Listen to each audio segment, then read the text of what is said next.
Perkenalkan, nama saya Dandi Putra Kusuma dengan NPM 2020 4350 0376. Perkenalkan, nama saya Dea Hayatunisa dengan NPM 20 20 43 50 23 07.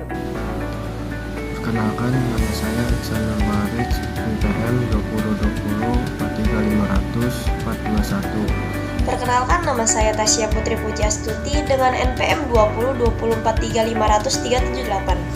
Perkenalkan, nama saya Winky Andesti, NPM 20 20 43 500 397. Baik, di sini saya akan menjelaskan tentang definisi dan ciri dari kepemimpinan. Kepemimpinan adalah sikap yang dimiliki oleh seorang pemimpin, sedangkan pemimpin adalah orang yang diberikan kepercayaan untuk memimpin. Pengertian secara umum dari kepemimpinan adalah kemampuan seseorang untuk menggerakkan sikap individu atau sekelompok orang untuk melakukan tindakan tertentu dengan maksud meraih tujuan bersama. Ciri dari kepemimpinan memiliki 3 poin, yaitu pengaturan manajemen yang baik. Seorang pemimpin yang baik, ia dapat mengatur dirinya sendiri dengan sangat baik, mulai dari manajemen waktu, manajemen emosi, serta manajemen perhatian. Untuk poin yang kedua adalah memiliki strategi yang jelas. Seorang pemimpin yang baik dapat menyusun strateginya dan bertindak dengan sebaik mungkin. Ia juga harus dapat mengambil keputusan yang tepat, karena hasil akhir akan ditentukan pada tindakan yang diambil oleh seorang pemimpin. Untuk poin yang terakhir atau poin yang ketiga adalah dapat berkomunikasi dengan baik. Salah satu skill yang harus dikuasai oleh seorang pemimpin adalah bagaimana cara berkomunikasi dengan baik, karena ia harus tahu kapan ia akan berbicara dengan orang lain atau kapan dia harus mendengarkan orang. Baik, di sini saya akan menjelaskan tipe-tipe pemimpin. Yang pertama, tipe karismatik. Tipe ini memiliki energi dan daya tarik yang tinggi sehingga diikuti oleh banyak pengikutnya. Yang kedua, tipe paternalistis dan maternalistis. Tipe ini bersikap melindungi seperti bapak atau ibu yang penuh dengan kasih sayang. Yang ketiga yaitu tipe militeris. Tipe ini menggunakan sistem pemerintahan dan sistem komando yang harus diikuti dan penuh dengan formalitas. Yang keempat yaitu tipe autokratis. Tipe ini berdasarkan pada kekuasaan dan paksaan yang mutlak dan harus dipatuhi. Yang kelima yaitu tipe laissez-faire. Tipe ini membiarkan karyawan untuk berlaku seenaknya sendiri dan pekerjaan dan tanggung jawab dilakukan oleh bawahan. Yang keenam yaitu tipe populistis. Tipe ini mampu menjadi pemimpin rakyat karena berpegang teguh pada nilai-nilai masyarakat tradisional. Baik, di sini saya akan menjelaskan 7 kriteria kepemimpinan. Yang pertama, bisa mengatur diri sendiri. Disiplinkanlah diri kalian, karena disiplin adalah fokus yang pertama yang untuk kita capai. Dan perbaikilah yang ada, dan kita juga dapat memperbaiki yang segalanya kita yang kurang. Dan kita dapat menjadi pribadi yang lebih baik nantinya. Yang kedua, itu visioner. Kriteria pemimpin yang ideal dan harus tahu apa yang ia mau. Buatlah visi misi bisnis kalian, lalu bagikanlah ke teman kalian. Yakin mereka bahwasanya semuanya itu bisa mencapai semuanya. Dan bergeraklah bersama-sama untuk mencapai suatu tujuannya. Yang ketiga, cerdas. Pemimpin yang cerdas memiliki wawasan yang luas dan berpikiran itu terbuka. Dengan otak yang cerdas, kita dapat memiliki ide-ide yang kreatif dan juga membuat strategi-strategi yang terbaik untuk menghasilkan keuntungan. Keempat itu berkomunikasi dengan baik.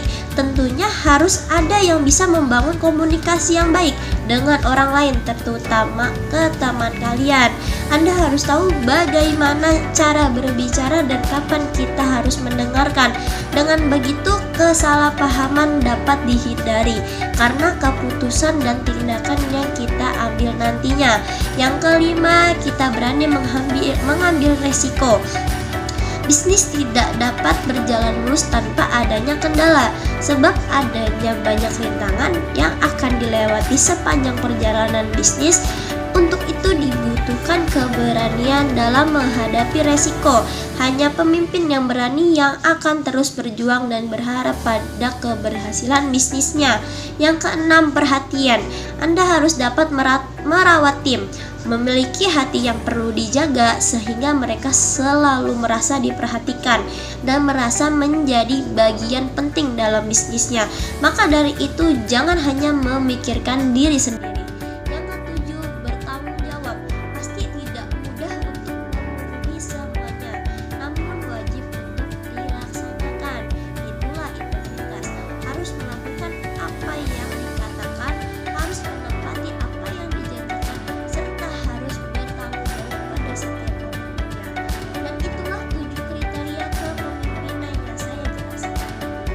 Baik, di sini saya akan memperjelaskan tentang etika wirausaha.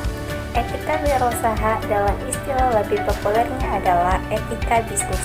Seseorang wirausaha harus mampu menjaga dan melestarikan etika bisnis, yaitu suatu kode etik perilaku pengusaha berdasarkan nilai-nilai moral dan norma, yang merupakan suatu komitmen untuk melakukan apa yang benar dan menghindari yang tidak benar. Etika ialah suatu studi mengenai yang benar dan yang salah dan pilihan moral yang dilakukan seseorang. Prinsip etika dan perilaku bisnis itu terbagi menjadi 6.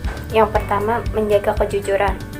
Contohnya dari kejujuran, pertama bertanggung jawab, kedua disiplin waktu, ketiga mengakui kesalahan. Yang kedua, integritas. Contohnya memiliki pelanggan yang setia. Ketika pelanggan mempercayai perusahaan, maka bisnis akan berlangsung jangka panjang, memiliki etika yang bagus. Ketiga, memelihara janji. Contohnya pengusaha dituntut untuk selalu menepati janji, misalnya dalam hal pembayaran, pengiriman barang, atau penggantian.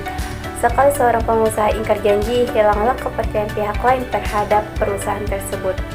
Yang keempat, kesetiaan. Contohnya mutu produk atau pelayanan yang membangun pelanggan puas, yang pada gilirannya menghasilkan kesetiaan pelanggan dan belakang menghadirkan keuntungan. Yang kelima, keadilan adalah sebagian suatu hal yang tidak berat sebelah atau berpihak sebelah. Dengan istilah keadilan adalah memberikan sesuatu kepada masing-masing orang sesuai dengan apa yang sebagai haknya. Dan yang terakhir atau yang keenam, membantu orang lain. Berwirausaha tidak hanya memberikan kebebasan dalam berusaha dan berinovasi, namun juga dapat membantu orang lain dalam membuat lapangan pekerjaan. Saya akan menjelaskan salah satu tokoh wirausaha yang bernama Khairul Tanjung yang lahir pada 16 Juni 1962. Bagaimana beliau dapat sukses dan kaya? Karena beliau adalah sosok yang mau berkawan dengan siapapun. Kesabaran dan pantang menyerah dalam dunia usaha adalah salah satu kunci utama dalam meraih keberhasilan. Ia juga sangat pandai mengatur keuangan bisnis dan juga uang pribadi yang dimilikinya. Dan ada juga 4 kunci kesuksesan Khairul Tanjung. Yang pertama, benci kemiskinan dan pemiskinan. Yang kedua, kerja keras. Yang ketiga, kerja cerdas. Yang keempat, kerja ikhlas. Dan kini banyak unit usaha retail yang dimiliki Khairul Tanjung, yaitu Carrefour, Trustmart, Trust Living, Groserindo, Metro Department Store, Trust Hello, dan masih banyak lagi lainnya.